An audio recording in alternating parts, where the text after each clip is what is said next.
Goedenavond, het is zaterdag 15 juli en dit is een overzicht van het Zeeuwse nieuws van vandaag.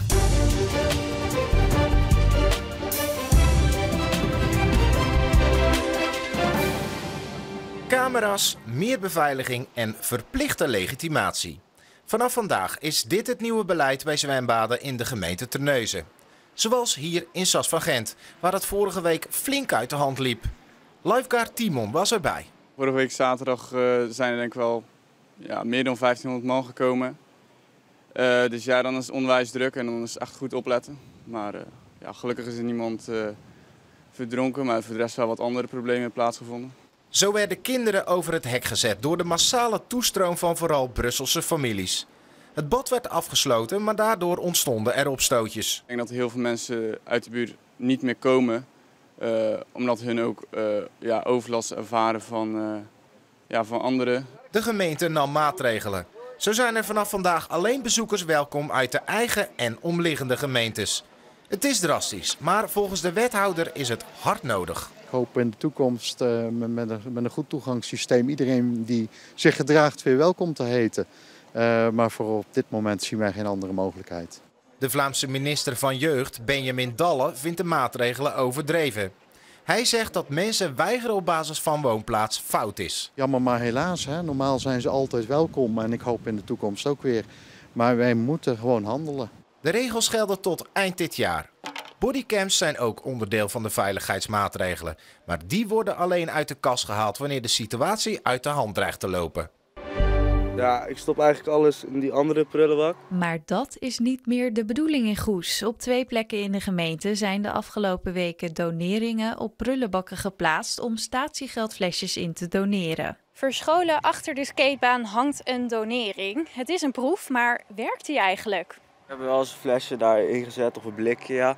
Maar dat doe ik niet zo heel vaak. Meestal gooi ik het in de prullenbak. Vorige keer kwam er ook iemand langs die kwam hier flesjes ophalen en blikjes, zoals gisteravond. De donering bij de skatebaan heeft dus wisselend succes. Maar hoe zit dat met de andere donering? Het Kolveniershof is een van de plekken waar een ring komt te hangen. Probleem is, de ring is onvindbaar.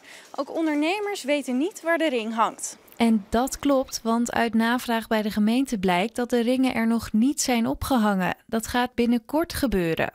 Op de vraag of de proef een succes is, kan de gemeente nog geen antwoord geven. Daar loopt het project nog te kort voor. Bij het skatepark lijkt het in ieder geval te werken, met een kleine kanttekening.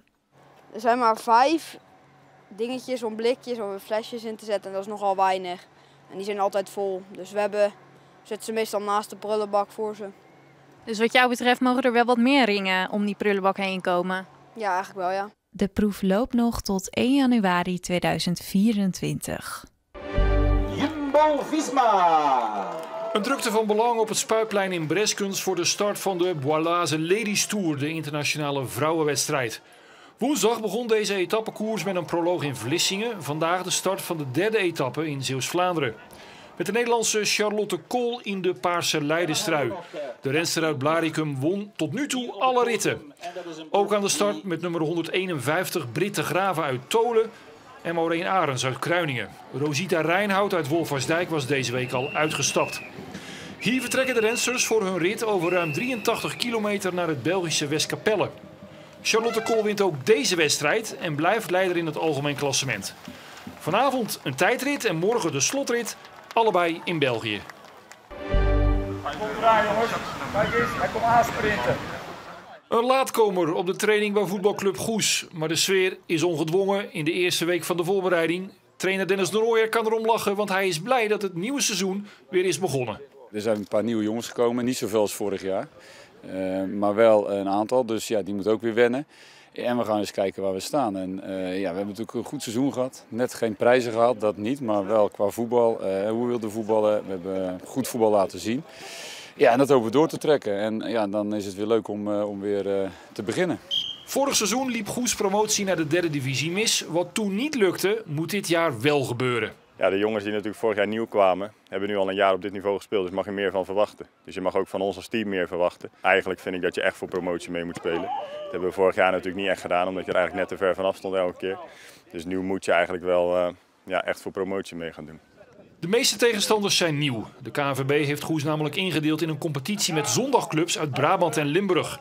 De Beverlandse club is daar niet blij mee. Het is gewoon jammer dat je als KNVB zijnde een zaterdagclub, wat wij in principe zijn geworden, in een zondagcompetitie stopt. Ik werk gewoon op zondag, dus dat is al lastig. En er zijn meer jongens die afspraken hebben of verplichtingen op zondag. Afgelopen dinsdag was er een bijeenkomst van clubs. Nou, daar hebben we een goede afspraak kunnen maken. Ik hoop zelf dat we ongeveer 60-70% van de competitiewedstrijd op zaterdag kunnen spelen. De KNVB komt maandag met duidelijkheid over de speeldagenkwestie. We begonnen vandaag met wisselend bewolkt weer, maar in de loop van de dag kregen we toch wel geregeld de zon te zien en afgewisseld ook enkele stapelwolken.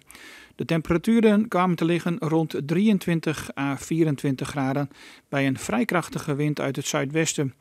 En vervolgens zagen we in de namiddag weer een opleving van de buien vanuit het zuidwesten.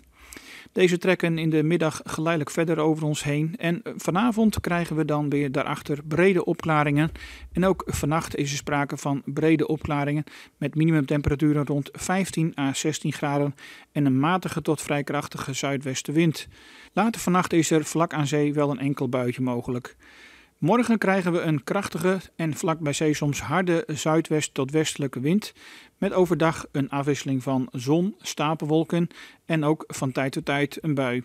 De temperatuur komt te liggen tussen 20 en 22 graden.